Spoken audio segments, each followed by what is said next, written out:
temazo y un invitadazo. Que pase el desgraciado. Que pase el sinvergüenza. El sinvergüenza. Qué chévere un nuevo día el poder compartir con ustedes. Vamos a ver qué vamos a tratar el día de hoy. Así que bienvenido, Diego, una noche más.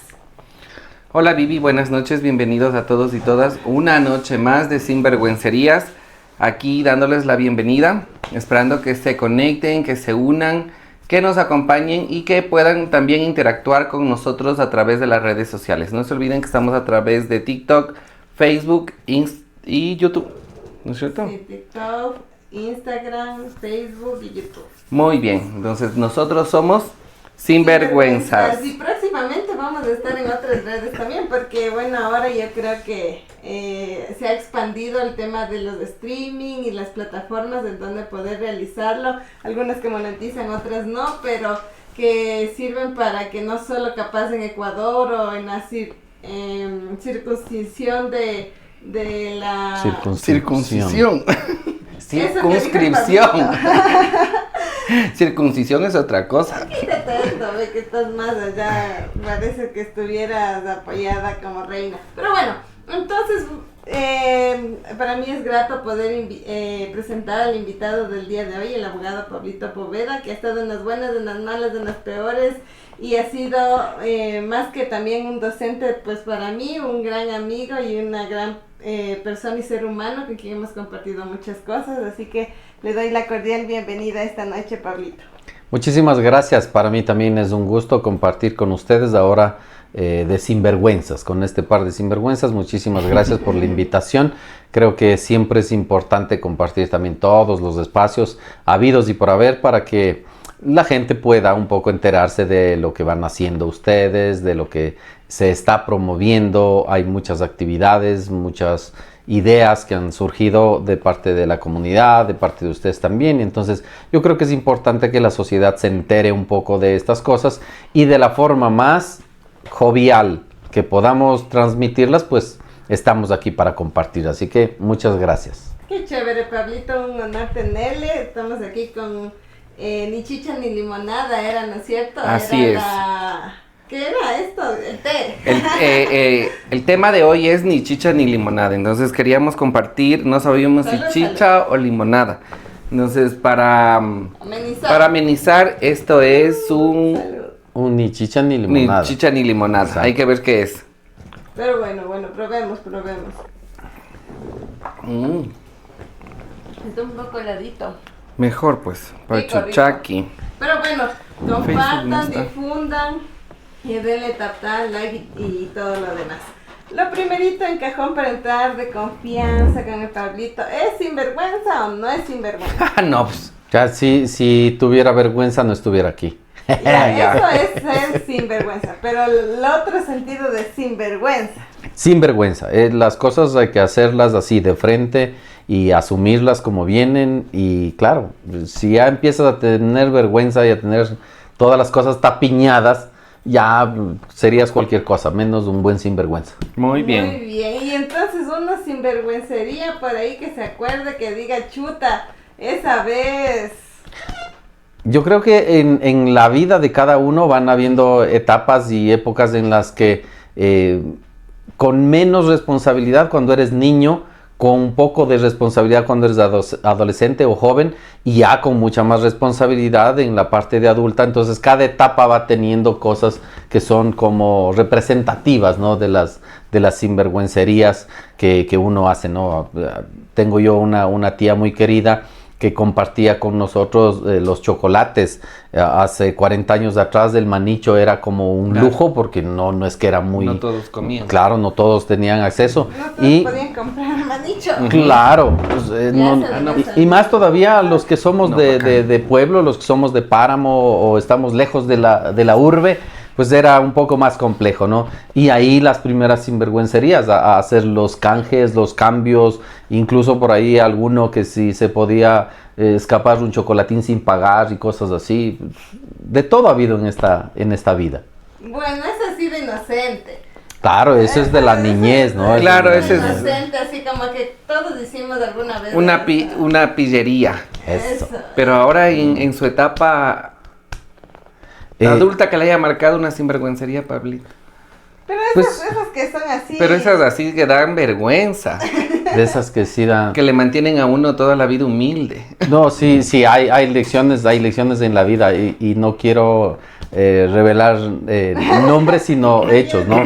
Claro, claro. Alguna vez en esas sinvergüencerías ha tocado que algún amigo uniformado de la fuerza pública les lleve a uno a dejar una casa porque les reconoce que ya estoy malito. Eso sí.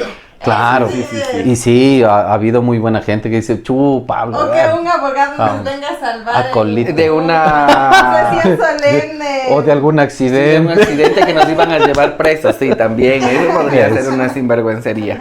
Pablito, auxilio, nos llevan presos. Sí. Sí. Bueno, son las experiencias, creo yo, de la vida y pues eso nos hace, como usted dice, reflexionar y de aprendizaje, ¿no? Pero creo que toda la vida también a uno le hace ser siempre así, o sea, no cambiar, no, un día sí, otro día no. Así es.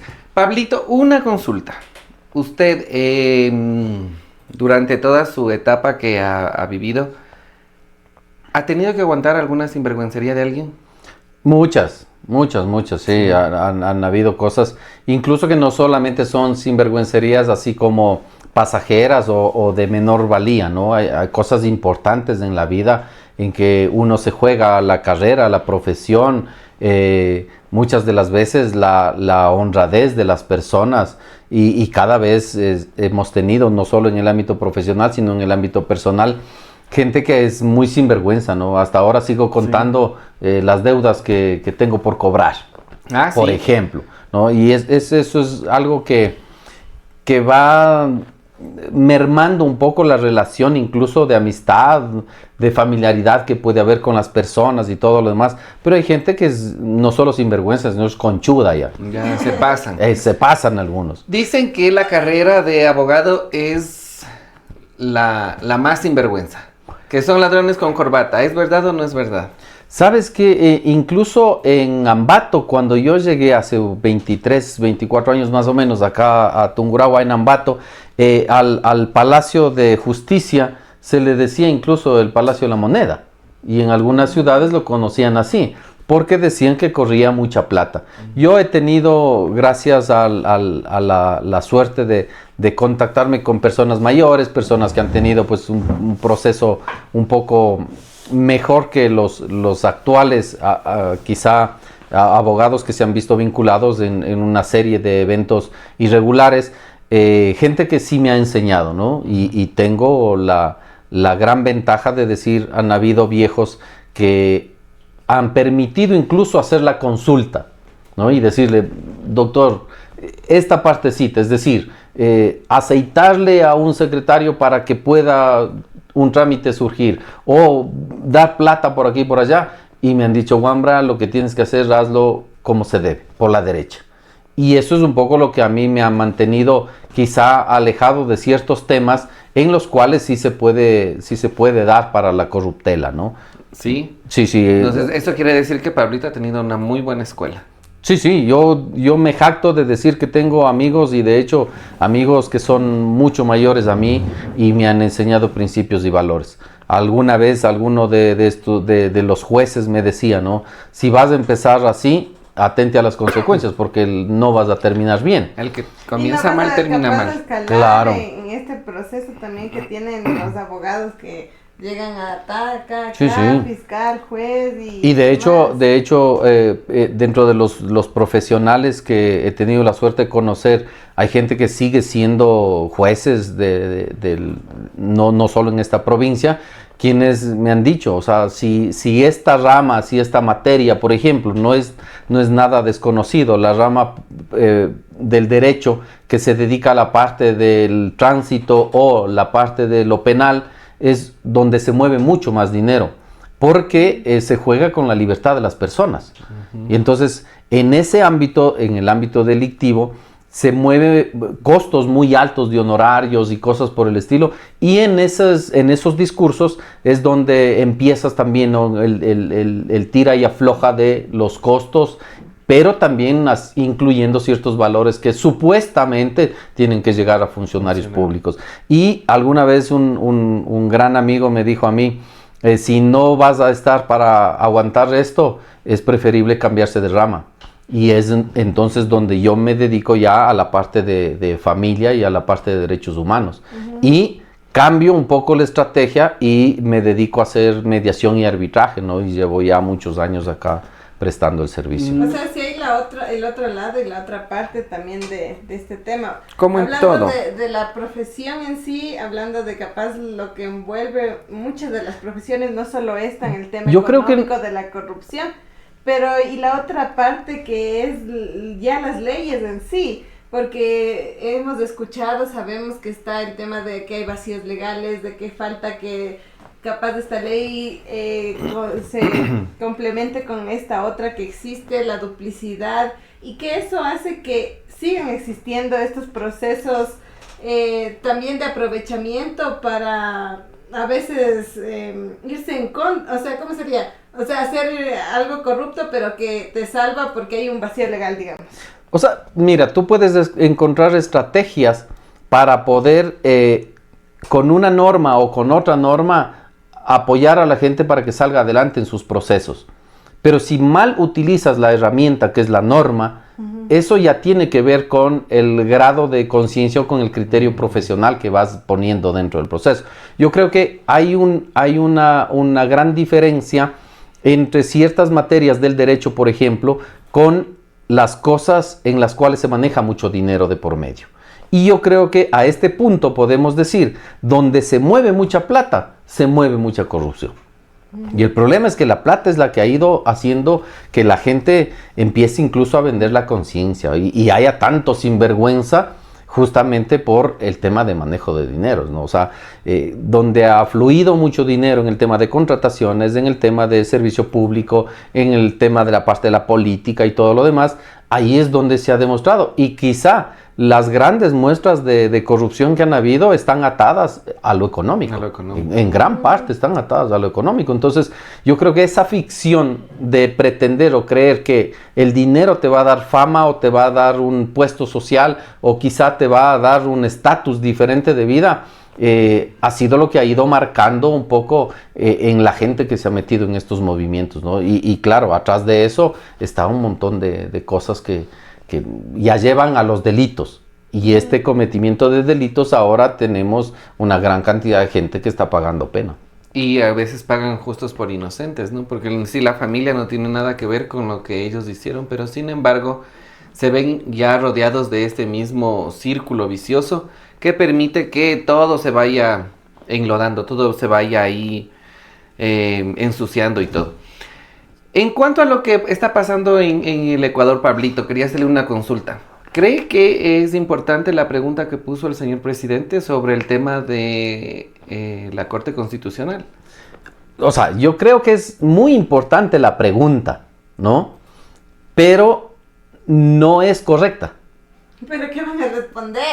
O sea, la pregunta o el tema por donde están conduciendo es que uno tiene que remontarse un poquito, y ahí sí hago uso del tema de la teoría del derecho, porque tenemos que recuperar un poco la memoria de cómo se equilibra, se va equilibrando las fuerzas y los poderes dentro de un Estado. Entonces, digo yo, no es lo mismo una omnipotencia en uno de los poderes del Estado que por encima de los otros poderes vayan a llevar, si se quiere, el cauce del Estado hacia un fin, por más bueno y loable que sea el fin, ¿no? Pero siempre tiene que haber ese equilibrio. Hago la comparación con el tema de una familia. En la familia está la mamá, está el papá, están los hijos. Incluso en familias aglomeradas, los abuelos y los tíos, quienes pueden servir de consultores.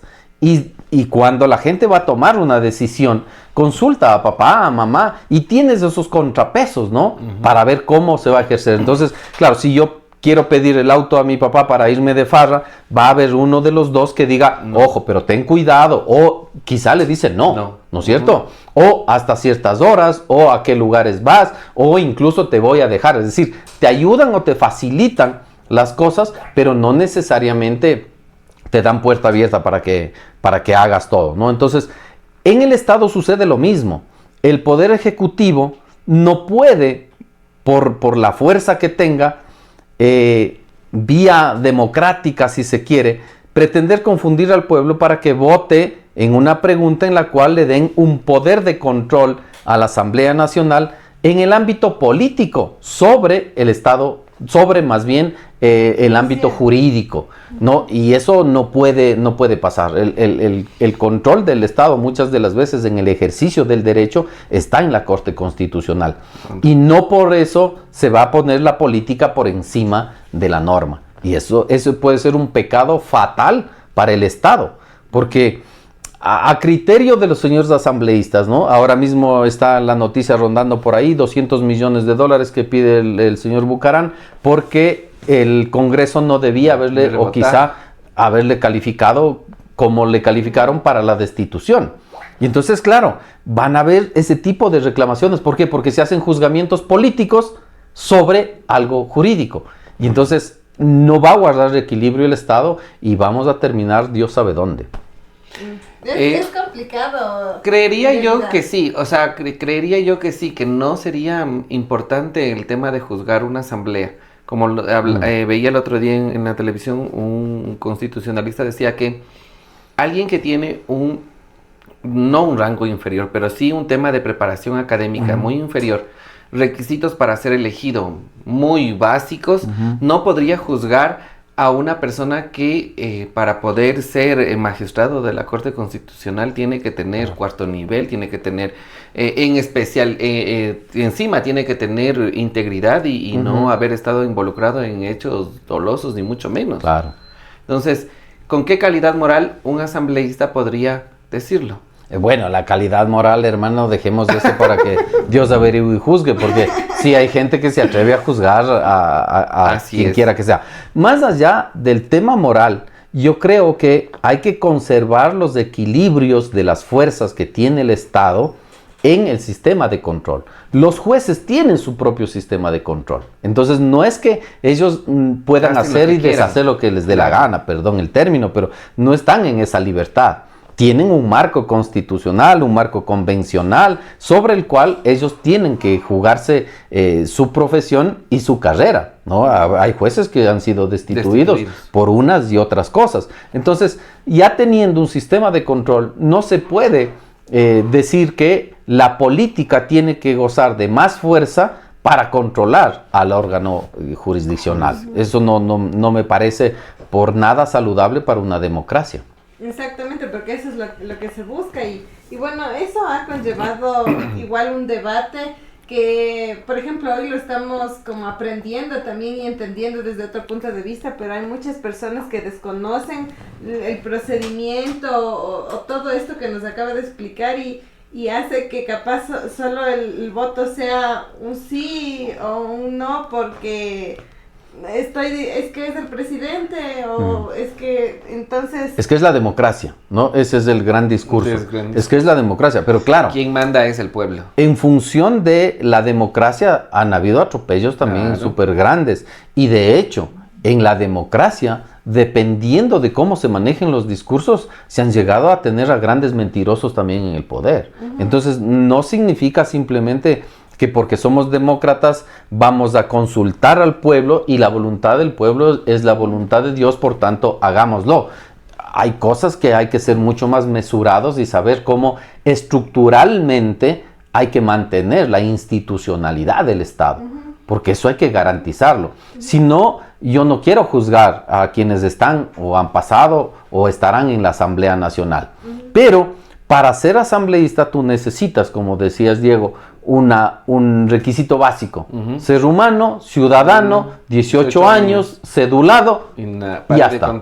Y que la gente de tu sector haya confiado en ti y te dio el voto. Estás ahí. No estoy desmereciendo, porque ese es un gran mérito, el ser político y estar en un sitio de la democracia donde te pone el pueblo para que tú hagas las cosas por mandato del pueblo. No es desmerecer, pero eso es político. Lo otro tiene que ver con un régimen académico, con un régimen concursal de méritos, además de la probidad, que puede ser impugnada. Yo no me atrevo a juzgarle a nadie, pero tiene que ser probada. Y si no está probada esa probidad que debe tener un juez, simplemente hay actos que les llevarán a ser juzgado, como ahora en muchas provincias que estamos casi sin jueces. Así es. ¿No? Entonces, cada uno tiene su forma de estructurarse y hay que mantener la Y hay institucionalidad. varios inconvenientes también porque se entiende que tampoco se dan rápido los concursos, hay demoras en ciertas situaciones, o sea, en todo lado donde vemos pasan situaciones que nos hacen preocuparnos, la verdad, en conciencias, escuchando, es como que ¿qué pasa? ¿Por qué no hay justicia? ¿Por qué nos llegamos a ese punto? Quieren destruirla, quieren cogerla, apoderarse, hacer la política, o sea, hay mucho alrededor de un ejercicio que no está, ¿qué está pasando? Es que justamente... ¿Por qué no le estamos dando ese...? Justamente es la falta de seriedad en la estructura de las funciones del Estado. Porque si tuviésemos normas claras para seguir y con tiempos específicos para hacer, no habría o no cabría la posibilidad de que un mandatario o de que la Asamblea o de que el cuarto poder del Estado se enrumbe en una suerte maliciosa de ir retrasando elecciones, ¿no? Y aquí en el Ecuador lamentablemente hemos retrasado de todo. Hay notarios que ya están superando el doble o el triple de tiempo para los que fueron designados. Hay jueces que se han pasado y hay otros jueces, otros juzgados más bien, que deberían estar ya con las nuevas autoridades y no se han elegido. Los superintendentes, todas las designaciones que tienen que darse, no se las ha dado. Y eso es ¿por qué? Porque hay un manejo político atrás. Entonces ya vamos viendo que cuando hay un manejo político atrás de estas cosas, no se puede controlar el sistema. Y no es solo el judicial, el administrativo, el electoral. Ninguno puede funcionar si es que tú no tienes las autoridades probas y directamente designadas ya con tiempos específicos y procesos que sean transparentes. Sí. Es feo que el tema político se burle así de la ciudadanía, de la voluntad del pueblo. Hablo específicamente por el tema de asambleístas, ¿no? Puede ser por el tema de presidente, por el tema de alcaldes, de concejales y todo, que durante su campaña electoral consiguieron tener esa afinidad con el pueblo y el pueblo le dijo, sí, vaya, representen, nos trabajen por nosotros, y cuando llegan allá dan un despecho que dicen, no, pues era mujer, no iba a hacer las cosas bien, o venía del barrio, proceso, claro. Viene de procesos, es tal vez de alguna raza, etnia, religión, de todo puede estar. Sí, sí. Y que llegue al poder ¿y ahora qué hacemos? No saben qué hacer. No sabemos qué hacer, y lo peor es que nosotros justamente, mira, justamente eso pasa porque no tenemos una política de Estado, una norma de Estado que sea tan fuerte que siendo quien quiera que llegue al gobierno, hay cosas que son inamovibles y tienen que cumplirse sí o sí.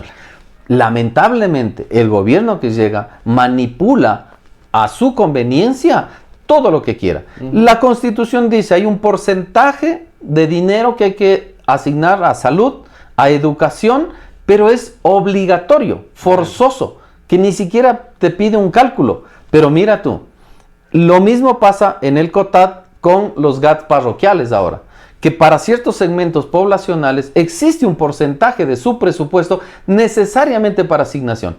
Pero hay parroquias en las cuales dicen, claro doctor, ¿cómo va a reclamar? Dice, si nosotros estamos atendiendo a los niños, niñas, adolescentes, y si hicimos ya el techo del estadio, ahí pusimos unas gradas porque ahí juegan los guaguas. Por Dios. ¿Qué estamos haciendo? Eso es obra física. Y muchas de las veces confundimos competencias cuando nos conviene. Cuando no nos conviene, pues dejamos pasar. Ese tipo de cosas es porque no tenemos las reglas claras y respetamos. Porque muchas de las veces uno argumenta, ¿no? Es que el sistema. es que el sistema, y eso hace alusión un poco al tema de los bancos, ¿no? Uno iba a la cola y se fue el sistema. Entonces no hay plata y hay que estar esperando a que venga el sistema para que nos den plata. Y la pregunta ahí es, ¿cierto es que el sistema manda al ser humano o el ser humano hizo el sistema? ¿Y cómo puede suplir el sistema, no? Y esto es tan antiguo, esta mañosería es tan antigua, como la mañosería, no, mil disculpas la comparación con mañosería, pero con el mismo hecho de que en tiempo de Jesucristo en la Biblia se haya dicho, el sábado se hizo para el hombre o el hombre para el sábado. O sea, puedes hacer cosas sin sistema incluso, pero que estén regladas o que nos lleve a un fin común, que beneficie a todos, ¿no? Entender el poder del Estado y el poder de los políticos en el servicio. Para Dussel tuve la oportunidad de, agradeciendo una invitación en Pastaza, de compartir un foro con varias personas y personalidades políticas y todo, en las que yo hacía alusión al tema de la definición del poder político que tienen los políticos que fueron electos por el pueblo. Y el poder político de ellos es en el servicio. Es decir, cuando tú abres la puerta y dices, a ver, señores del pueblo, ¿qué necesitan? Yo les voy a facilitar el trámite. Ese es el mandato que el pueblo te da. No para que tú cierres las puertas y hagas puertas adentro lo que a bien tuvieres o crees que eso está bien. Y ahí es el problema, que el plan de gobierno, es decir, el capricho del gobernante, se impone sobre la política pública del Estado y sobre los poderes del Estado y sobre las normas del Estado, incluso para decir, yo tengo el poder y la capacidad de hacer lo que bien pueda hacer, ¿no? Que por ningún lado eso es democracia, sino tiranía. Ya, pues, o sea... Y es que aparte son caretucos, o sea, no, Sí. no, ni siquiera son sinvergüenzas, Claro, así, y, en la y- cara, y nos lavamos las manos diciendo el pueblo es el que manda. Es como en el caso de Poncio Pilatos. Sí, sí, sí. No, yo no le maté a Jesucristo, sino fueron ustedes los que dijeron que matemos a ese pobre hombre. Sí, sí, sí. Entonces es lo mismo ahora. Entonces, de que elija el pueblo, que el pueblo decida, y si en eso el pueblo decide que yo sea el poder supremo, el pueblo lo eligió, el pueblo lo decidió. Pero Sí. bueno, eso nos lleva como a esto de ni chicha ni limonada, por eso le pusimos, porque es que no es sabemos ni ni bien qué, ni ni mal, nada. ni negro ni blanco, no es ni chicha ni limonada. Y eso también nos hace como el pensar, ¿no? Lo que ya, el tema del día de hoy, que es este caso de ornato municipal. Hemos hablado de autoridades y demás, y también está involucrada ahora una autoridad del Cantón Pujilí, que pues ha sido expuesto porque fueron a allanarlo. Bueno, creo que todo el Ecuador sabe lo que sucedió, no es de desconocimiento. Pero yo tengo una primera pregunta, Pablito, y es como que para ahondar. ¿Cómo decir? ¿Qué es? ¿Cómo decir? Ni chicha ni limonada. ¿Qué es? Es ni chicha ni limonada.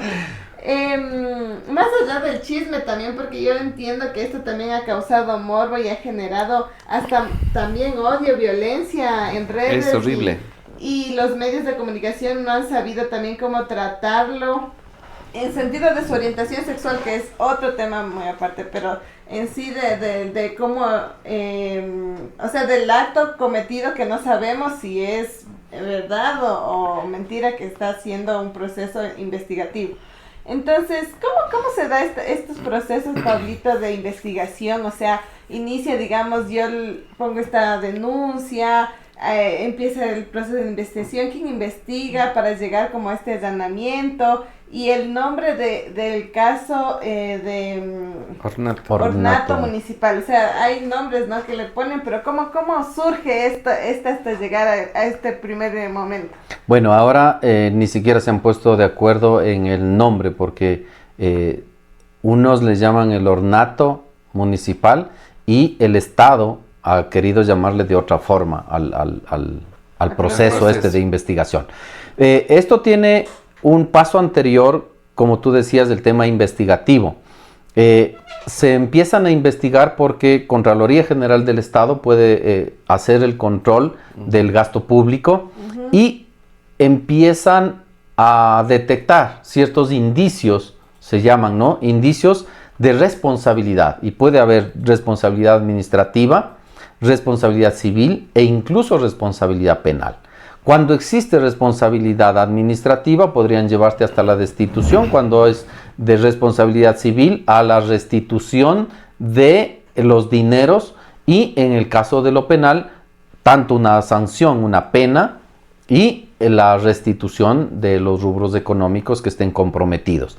Se dice de lo que en los noticieros han salido, y es público porque no tenemos tampoco una información privilegiada para ir revelando. Claro. Entonces comentamos lo que está, ¿no? La investigación dice de unos contratos que han sido otorgados posteriores a la ejecución de ciertas obras, que habían unas obras que se dijo por parte del alcalde que eran realizadas con dinero de donación, y luego al asumir la responsabilidad de alcalde, empiezan a salir esos contratos para pagar lo que supuestamente antes se dijo era una donación. Entonces, con este afán de aclarar estos temas de peculado, esa es la denominación o el nombre que se le da al cometimiento del delito por el uso indebido de recursos públicos, empieza la investigación. Y aquí va un poquito de la mano el tema de la sal que le está poniendo el ecuatoriano para entender qué está pasando. Y es porque vamos a distinguir una cosa del hecho delictivo que se está investigando versus los hechos personales de quien funge como alcalde de Pujilí. La persona que está a cargo de la alcaldía en Pujilí tiene su cédula, y en su cédula dice que se define como mujer. Y eso es un derecho que la norma ahora le ampara. Yo voy a ser respetuoso con el tema del ser humano, porque no quiero entrar en las discusiones si es hombre, si es mujer, porque esa es una autodefinición. Si la persona se considera tal, eso es lo que ha solicitado al registro civil. Póngame por favor aquí que soy mujer porque yo me considero mujer. Entonces tiene la designación. Ni siquiera me voy a referir al sexo porque sería un desatino, ¿no? Porque eso tiene que ver con genitales y todo lo demás, claro que no es parte del debate. Simplemente el señor solicitó que en su cédula conste como mujer. Hace bien el procedimiento la policía cuando, respondiendo a tu pregunta, entonces se empieza por estos indicios. Al parecer existen indicios claros de que existe peculado, entonces la fiscalía hace la investigación. La fiscalía solicita a un juez: señor juez, hemos encontrado indicios de que puede haber algún tema de peculado, entonces solicitamos la orden para allanar. Y no es el único domicilio, ¿no? Son varios domicilios, son como 20 que han allanado en un solo ejercicio, en un solo operativo, y de eso hay varias personas privadas de la libertad y varias personas comprometidas con estos hechos, entre ellos el alcalde de Pujilí. Al momento de hacer el operativo, la persona que está a cargo del operativo le pregunta a la persona, ¿no? Y le dice: ¿usted cómo se define? Si ustedes se fijan, minutos después de que la persona dice, sí, tráteme como mujer, porque el señor le leí y dice, no, usted aquí en su cédula está como mujer. ¿Cómo quiere que le tratemos? O sea, ¿cuál es el trato adecuado que tengo que darle? Como mujer, perfecto. Vamos a tratarle como mujer. Y si ustedes se fijan, a minuto seguido en el video, quien hace el cacheo de la persona, lo que corresponde. Es decir, se le está otorgando los derechos constitucionales a esta persona con su definición. Exactamente. Y Pablito, una consulta.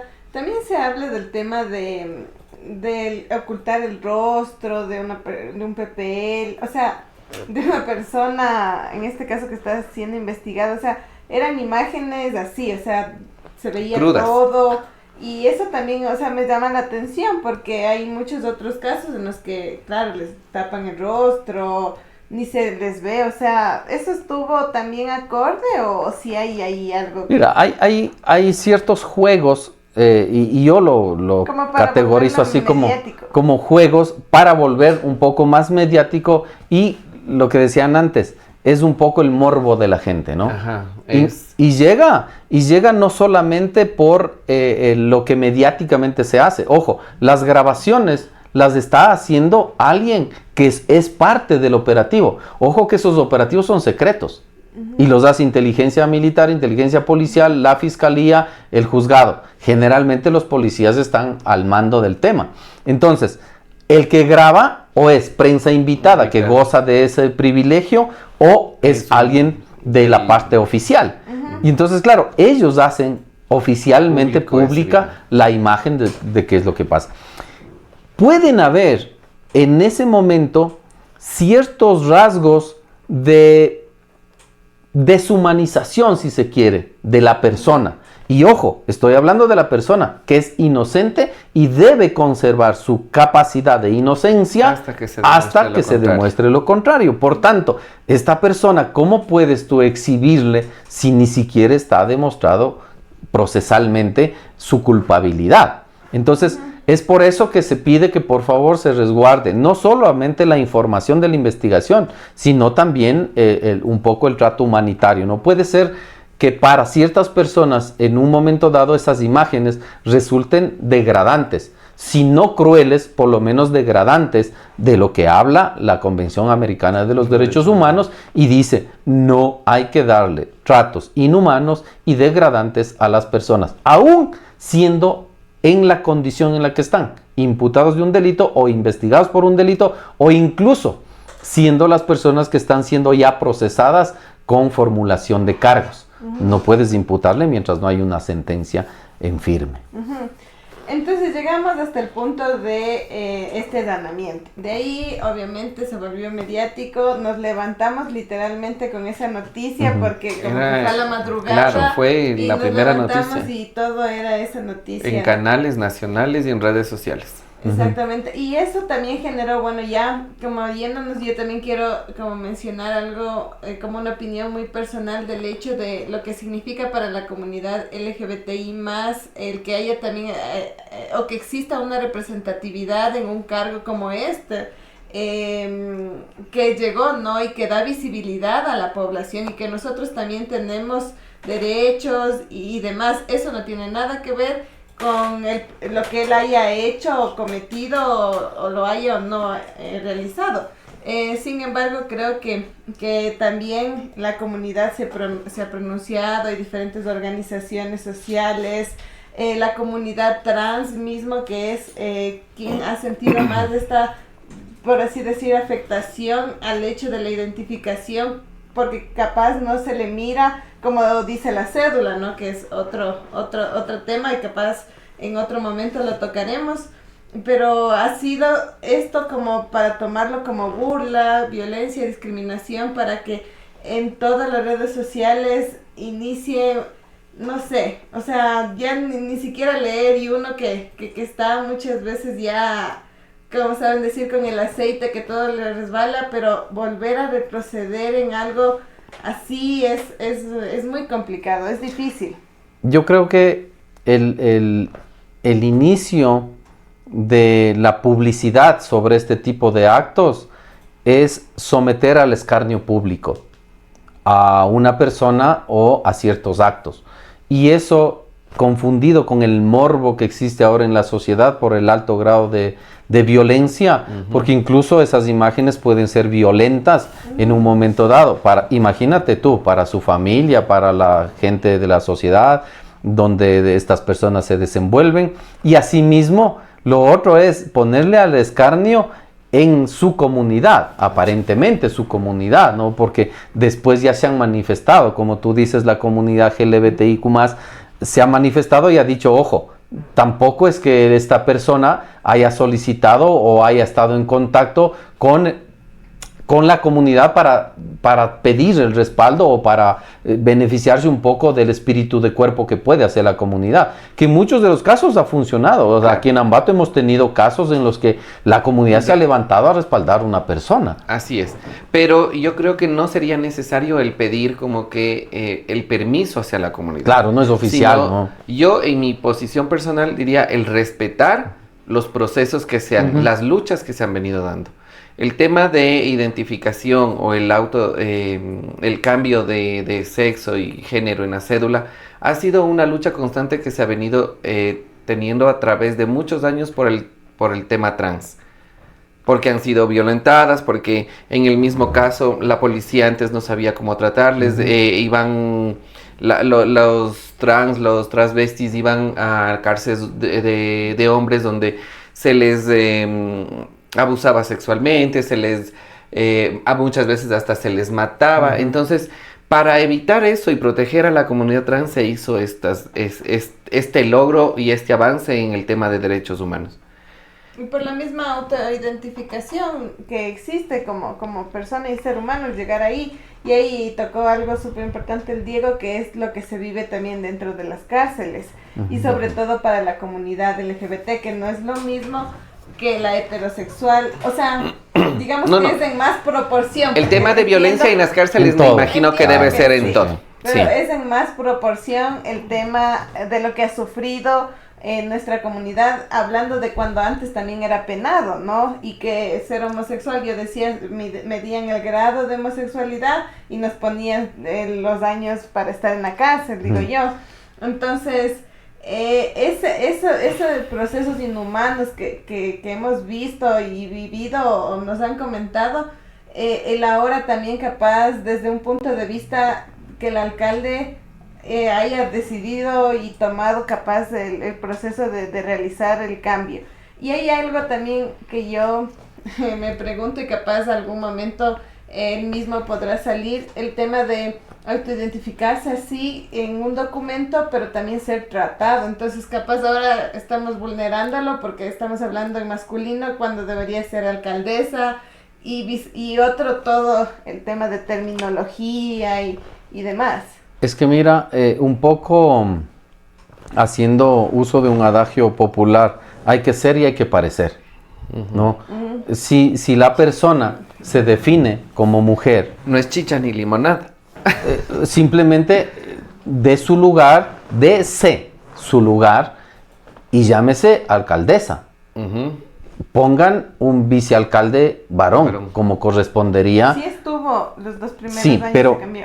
Eso, pero te digo, es que un poco aprestado esto para el comentario. Y esa tergiversación, Pablito, lo que decíamos de también las leyes, cómo funciona, porque también se hablaba, o sea, entiendo, no sé si sea así, que de un momento a otro sucedió este cambio, cuando también para la población ha sido difícil el ir mismo al registro civil, que le digan que no, que necesita un testigo, que no saben cómo hacer el proceso los funcionarios del registro civil. O sea, ha habido como también una demora en que una persona lo realice. Quiere acceder a este derecho. Mira, yo creo que las luchas son tanto como, a ver, las luchas personales de quien quiere identificarse, tanto en género como en la parte de sus preferencias sexuales, esas luchas han sido idénticas a las luchas del empoderamiento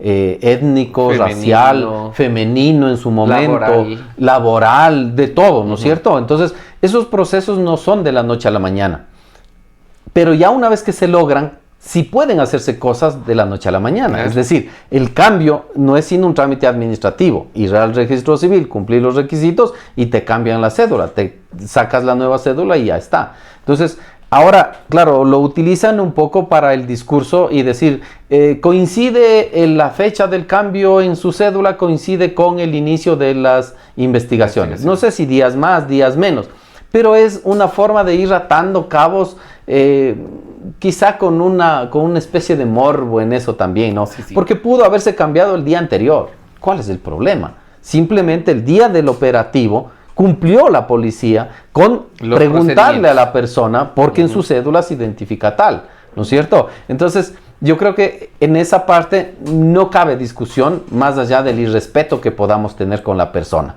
¿Ya? Se cambió, en el momento que haya sido se cambió. Lo que no permite la ley es que una vez te cambies, luego regreses a tener tu denominación original y otra vez puedas solicitar. Eso no se puede porque el cambio tiene que ser por una única vez. A no ser que después tu transición vaya a llevarte incluso a la operación. Y ahí sí puedas tú decir, mi genética cambió. ¿Por qué? Porque mi órgano sexual ya es cambió. otro. En ese momento sí, tendrían que conceptualizarte de modo distinto en la cédula. Sí quisiera yo solo como saber también, que me den la cédula, Nadia, porque es que una cosa es El morbo. Ajá, ve. No, Pablito, lo que pasa es que cuando se cambia, también tiene que hacer el nombre. Entonces eso también es como un requisito, o sea, de que estás cambiándote, pero también el registro solicita que sea el nombre. Entonces, o sea, por eso digo, hay muchas cosas ahí alrededor. El que tiene padrino se bautiza. Digamos que en un mundo paralelo estuvo mal este proceso, ¿también sería juzgado de otro...? No, de pronto puede ser una falta administrativa del funcionario que no se percató que al cambiarle de denominación de hombre a mujer, debió también cambiar el nombre. Ahora, la pregunta es, Liam es un nombre de hombre o de mujer. José es un hombre de hombre o de mujer. Se llama José. No hay tilde ni en el una ni en la otra. ¿Por qué llamarle José y decirle que José es masculino? ¿De dónde nos sacamos eso? O sea, suelo yo ser un poco vulgar en el tema para decir en qué parte está el sexo del nombre, ¿no? Porque yo conozco un pariente mío que se llama Ángel María. Y bien podríamos en la casa decirle María. Y no por eso es mujer. Entonces, sí tenemos todavía esas trabas de los procesos de cambio que hay que ir haciendo. Yo digo, hay que respetar al ser humano en su definición. Y si se autodefine de esa forma, pues pudo haber existido yo qué sé, no un acto, sino una omisión por parte del administrativo. O quizá en ese momento le preguntaron y dijo, no, yo quiero mantener ese nombre. Y ya está. O sea, no hay ningún problema. No es que sea condicionante lo uno con lo otro. Más allá de eso, es el tema de cómo se quiere llevar a la polémica o cómo se quiere meter mucho morbo por el lado de este cambio en su cédula para un poco denigrar a la persona. Eso es lo que a mí me choca, ¿no? A mí me choca. Ahora, lo otro, la parte de los procesos judiciales, los delitos que se hayan cometido por peculado, lo que sea, ya hay un órgano regular, hay un proceso en camino y ya pues los jueces dirán. Hay algo que sí debemos dejar en claro para todos y para todas. Es importante que nosotros no estamos en el proceso de juzgar. Porque no somos ni autoridades, no somos ni el órgano competente, ni somos como que en este caso las personas que creen que Dios juzga. Ahí sí, qué moral, qué moral me unta. No estamos en este proceso de juzgar. Aparte hemos de decir chicha y así de limonada. Exactamente. Y ponen un juicio. Claro, sí, no vale. Y después te demandan. Yo estoy en juicios, no. Entonces, en este caso, lo que sí nos ha llevado a nosotros a querer, porque nosotros no queríamos tocar este tema, ha sido durante todas estas 2 semanas que comenzó este proceso, ver cómo los creadores de contenidos que pertenecen a la comunidad heterosexual han tomado esto para poder hacer, ¿cómo se llaman estos? Podcasts, TikToks, alguna cosa donde se burlan de esta parte, donde no consideran el grado de afectación psicológica y moral que va a tener no solamente a la persona involucrada, que sabrá si le juzgan o no le juzgan, si le demuestran o no le demuestran, pero sí es importante destacar que la comunidad LGBTI también se ha visto atacada por esto. A mí me parece, de lo último que saquen un TikTok, por ejemplo, ayer veía una persona que a mí me parece, a pesar del contenido que tiene, que es muy amarillista, que es muy todo, me caía bien este muchacho, pero vi ayer un TikTok que me decía y que se le, ay policía, ni sé qué, ni sé cuánto, haciendo mofa a lo que le detuvieron. No hacemos leña del árbol caído porque hoy podremos estar aquí, mañana podremos estar allá, pero sí es importante mantener el respeto y el no seguir denigrando a la persona. Mira, yo creo que hay un principio básico de los derechos humanos y es respetar la dignidad humana. Y buena y bendita sea la palabra, humano, ¿no? Indistintamente de tus creencias, de tus colores, absolutamente de todo lo que puedas conllevar en tu contenido. Sí es importante el respeto al ser humano más allá de cualquier coyuntura. Porque esta es una coyuntura, ¿no? El tema delictivo es una coyuntura, el tema del cambio en su cédula es una coyuntura, pero no por eso vas a juzgar todo el proceso que ha tenido la comunidad y todo lo demás. Ahora, claro, existen también esas aberraciones, ¿no? Como eso de salir en una marcha con un símbolo nazi pintado en un brazo. Saludando. Este tipo de aberraciones también se dan en contra de ciertos grupos de humanos. Contra los indígenas se ha dado, contra las mujeres en su momento, contra la comunidad en muchas ocasiones. Y hoy estamos dando muestra de esa violencia que todavía tiene la sociedad en contra de una comunidad o de un conglomerado humano que decide pues tener unas preferencias no tan distintas. Porque muchos otros camuflados también comparten de lo mismo, ¿no? Y bien conocemos. Entonces, exacto, o sea, disfrutan pero callados. Entonces, yo sí creo que hay que empezar a valorar mucho el tema del respeto al ser humano. Y en ese respeto al ser humano, cualquiera sea su definición, hay que conservar las distancias. Porque cuando es distante el que huele mal, a mí no me trata mal. Es decir, a mí no me causa un cambio conductual. Pero ya cuando está cerca, y digo yo, cualquiera, un cristiano dirá, Dios abrió y juzgue, o que ojalá Dios no me pase. Pero ya cuando esté en tu familia eso, ahí cambian los discursos. ¿Y cómo he visto yo a familias cambiar de discursos cuando ya les ha tocado en su círculo íntimo enfrentarse a este tipo de cosas? Que no es malo. Ni es un pecado, ni es una enfermedad. Es que quede bueno y quede malo, si es tu decisión, no es la mía. Nadie ¿no? Si incluso decisiones personales de uno a veces le causan un estupor más adelante y dice, Dios mío, ¿qué estuve pensando para decidir estas cosas? ¿No es cierto? Entonces, claro, hay decisiones que incluso personalmente uno puede fustigarse después, mucho más todavía el que no vive esta experiencia.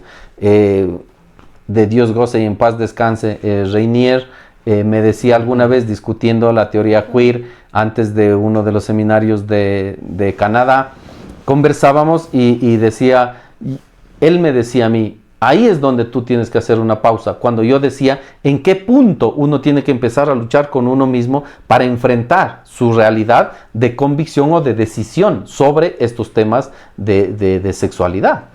Y él me decía, es que no hay tiempo.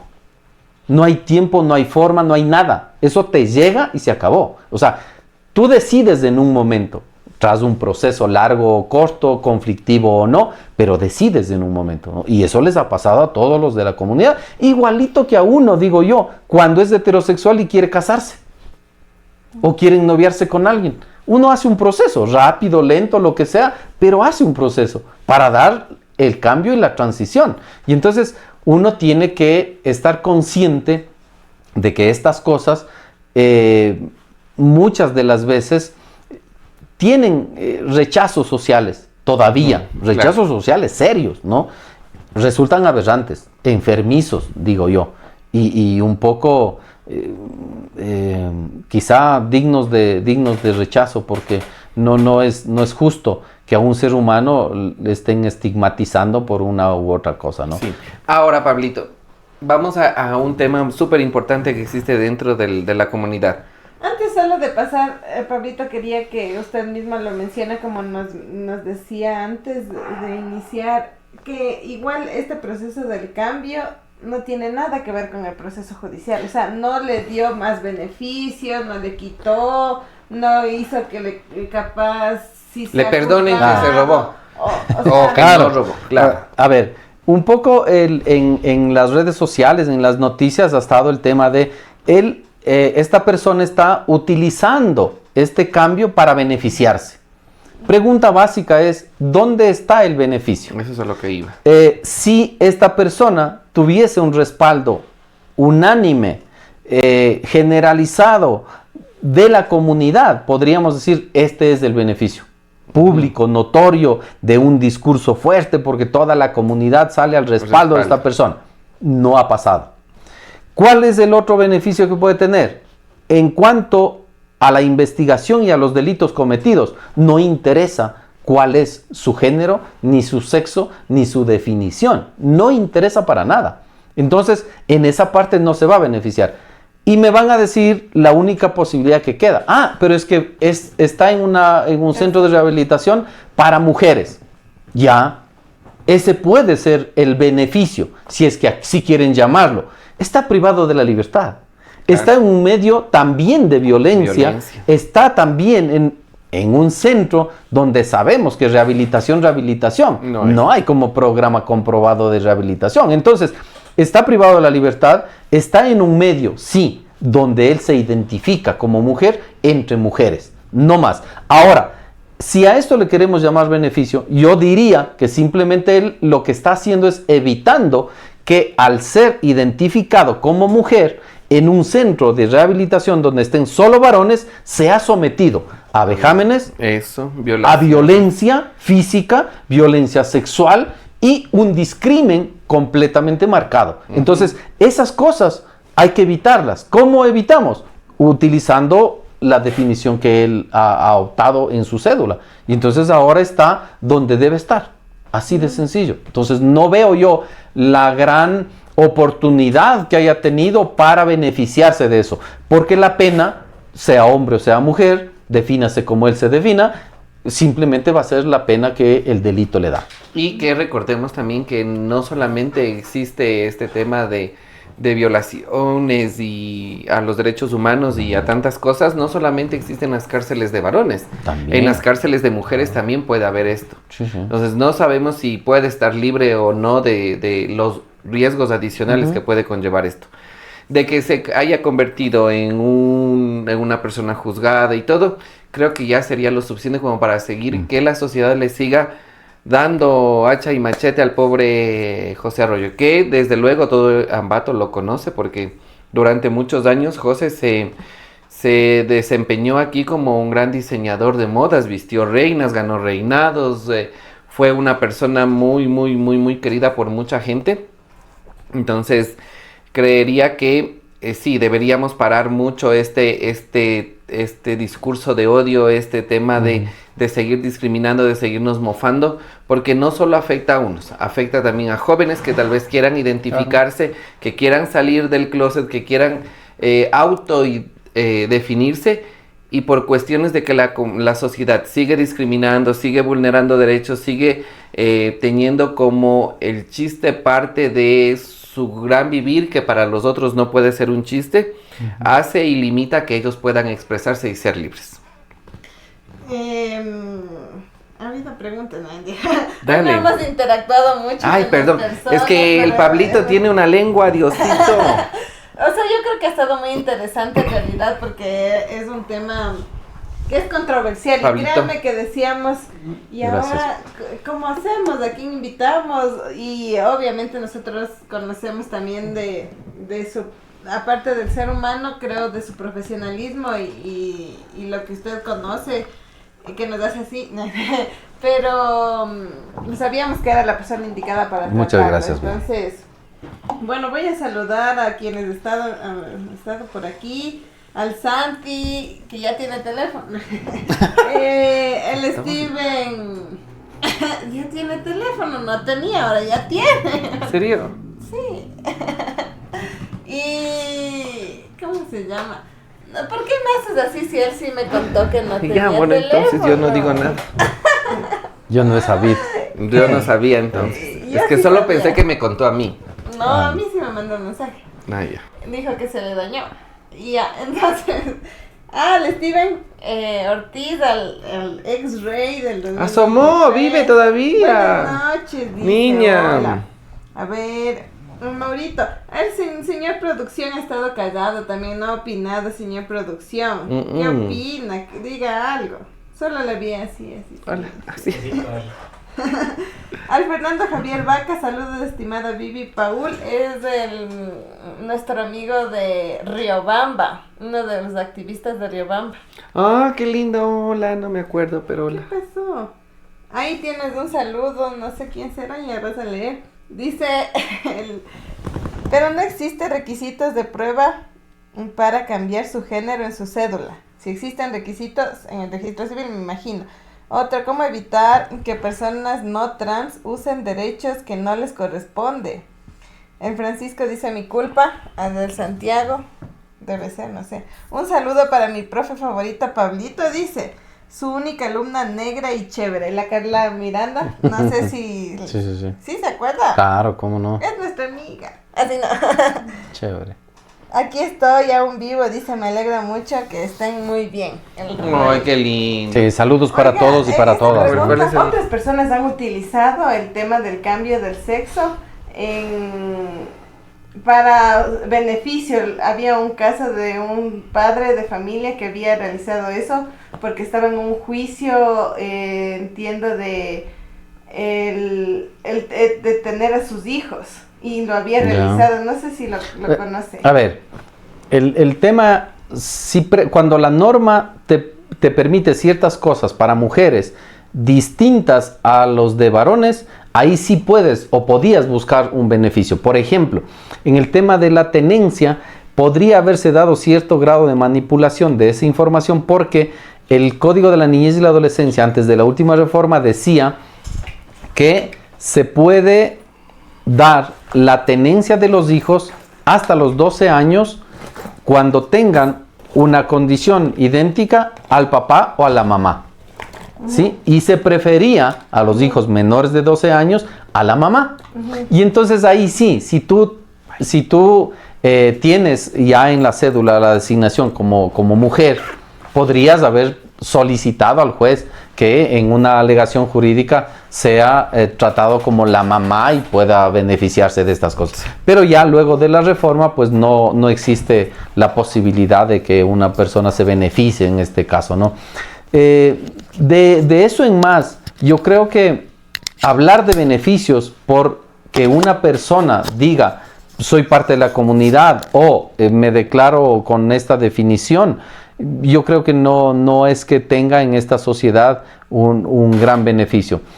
De pronto, en los concursos públicos había el tema de asignación de 2 puntos adicionales si eres parte de la comunidad, igual que había también para los grupos indígenas y grupos vulnerables en ese tiempo, que tenían un puntaje adicional por identificarse como parte de la comunidad o como parte del grupo de indígenas, ¿no?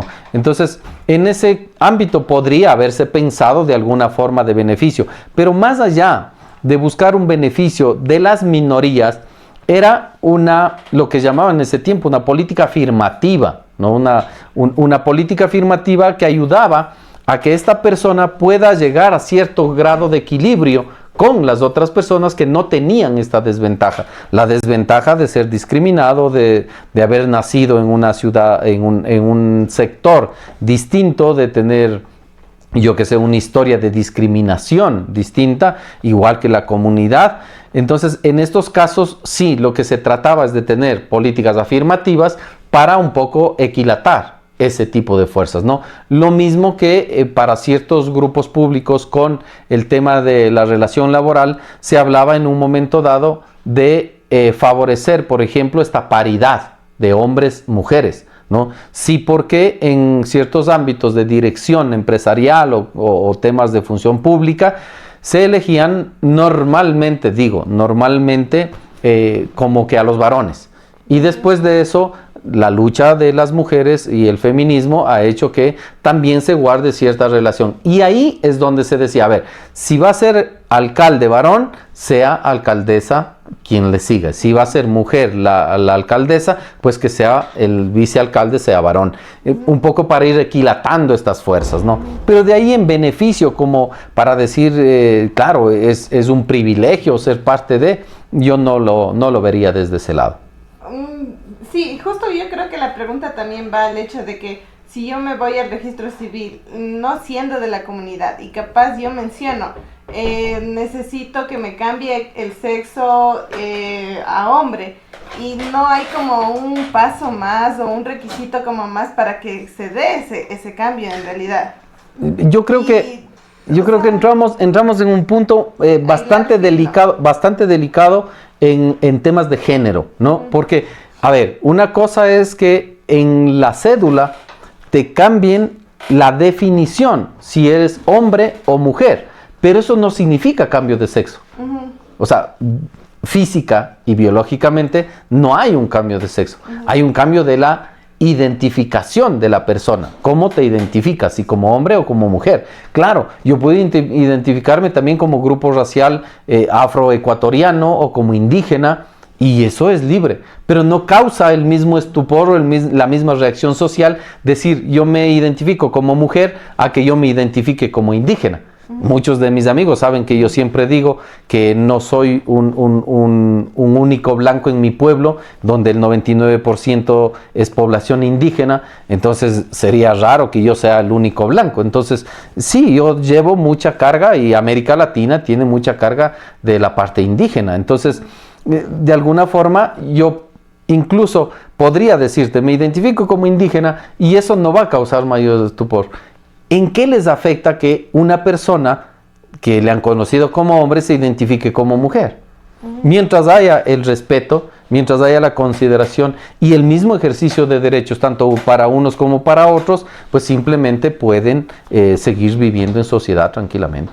Muy bien, Pablito, creo que ha quedado súper claro en realidad todo este proceso y esta temática. Como para finalizar, me quedan dos preguntas. La primera es, ¿qué pasa ya en el tema del municipio? ¿Cómo siguen las cosas? Obviamente se tienen que seguir los procesos, no es que porque pasa esto se acaba o ya no hay municipio, sino más bien tienen que asumir, entiendo, la vicealcaldía, pero ¿qué pasa ya en lo administrativo del municipio? Y otro, el proceso ya legal, como para ya conocer, habrá un tiempo estimado en el que se sepa, haya capaz ya una resolución, cuánto se demoraría, o sea, eso como por un lado y por el otro. Ya, la parte administrativa, por eso yo hablaba desde el inicio de la fortaleza que debe tener la institucionalidad, tanto del Estado y en las representaciones seccionales también.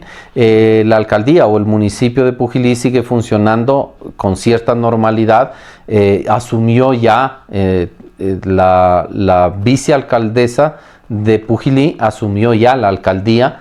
De hecho, ya están con un vicealcalde también.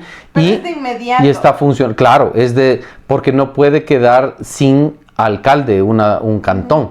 Entonces, el hecho de la secuencia dice, si el alcalde no está, pues quien le subroga es el vicealcalde o la vicealcaldesa. Escuché también de que en la función pública, si a los 3 días tú no vas a trabajar, es como que ya... Se toma como ausencia temporal y aunque sea ausencia temporal, tiene que subrogarle. Recuerda tú, y todos recordarán lo que pasó cuando el presidente de la República se ausentaba y la vicepresidenta estaba por el oriente. Entonces quedamos nosotros como que el presidente se fue y la vicepresidenta no está, o sea, ¿quién gobierna? Y el presidente asumió su rol y dijo, voy a delegar a alguien. Cosa más rara, porque si tienes un vicepresidente es quien te subroga. Igualito, el alcalde tiene una vicealcaldesa quien le subroga inmediatamente, ya sea de forma temporal o de forma definitiva. En este caso, de forma temporal, mientras se va dilucidando el tema de la investigación, y eso tendrá su tiempo, ¿no? Se tomará su tiempo. Ahora sé que ya han recurrido a la justicia para solicitar el cambio de medidas, que no sea la privación de libertad, la prisión preventiva, sino alguna otra medida, como presentarse cada cierto tiempo en alguna institución pública, como la Fiscalía. Entonces vamos a ver qué es lo que decide el juez. Luego, ¿qué camino va a tomar la investigación? La investigación va a seguir su curso, habrá en poco más el cierre ya de la investigación, habrá el dictamen fiscal y con el dictamen fiscal pues podrán ya proseguir con la formulación de cargos de ser el caso y continuará hasta llegar a la sentencia. ¿Cuánto va a durar esto? Esto no lo sabemos porque incluso mucho depende también de cuántos jueces estén ahora en Cotopaxi como para el Tribunal Penal pues dar curso a este juicio, además de los que ya tienen, ¿no? Algo también para una última pregunta era el hecho de dónde iba a ser el centro de privación de la libertad, y Cotopaxi tiene su centro de privación. Entonces, ¿por qué no fue ahí? O capaz del más cercano a Ambato y está capaz en otro. Eso ya mucho depende, o es como algo en lo que uno capaz sí puede decir acá o las autoridades. O sea, se puede solicitar el cambio, el traslado de una persona privada de la libertad a otro centro donde se pretenda o se crea que sus derechos van a estar más garantizados.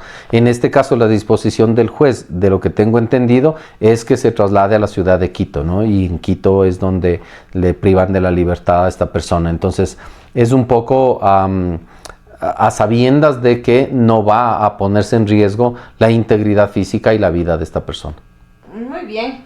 Mi querido Pablito, muchas gracias, la verdad, y creo que ha quedado súper claro en todo el proceso, cómo se ha venido llevando, que capaz este es el caso mediático, como se dice, pero hay muchísimos otros que están en investigación y no son tan públicos y demás, y creo que también hemos entendido el tema de la autoidentificación de lo que es la comunidad en sí LGBTI también, sus derechos ganados y demás, y que posteriormente en los demás episodios hemos de seguir tratando y conociendo sobre esto. Entonces, mi querido Pablito, la verdad, muchas gracias por aceptar la invitación, por haber compartido pues esta casi hora y algo más que se nos va de tiempo, que ya me están diciendo ahí nomás, pero bueno, algo más, Pablito, por ahí que se nos quede, no sé, un mensaje y pues que igual la gente conozca, se informe y a su vez también respete.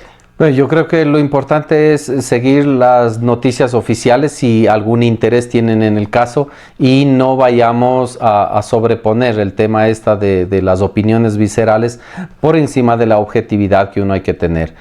El llamado especial que siempre hago yo es a respetar la dignidad humana, que las personas vivan y puedan realizarse como a bien tuvieran en libertad. Es un hecho grandioso el respetar el derecho de los demás y que también respeten el derecho de uno. Muy bien, muchísimas gracias, Pablito querido. Gracias, Vivi. Saben que puedes seguirnos en nuestras redes sociales como Sinvergüenzas y de manera personal de igual manera a la producción, a los conductores y demás. A Pablito también, ¿cómo está en redes? Ahí si alguien necesita un tema legal oportuno por ahí que también lo puede asesorar, bueno, un excelente abogado. El círculo conoce un poco el tema de mi trabajo a través de las organizaciones no gubernamentales. Estamos trabajando con varias de las organizaciones aquí en Ambato y a nivel nacional y pues ahí estamos. Pablo Poveda es mi nombre y así me siguen en redes también. En todo. Sí. Muy bien, mi querido Pablito, muchas gracias. Entonces, un episodio más, ni chicha ni limonada, hablamos del caso de Ornato Municipal. Espero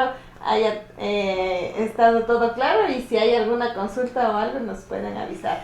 Chaito, nos vemos.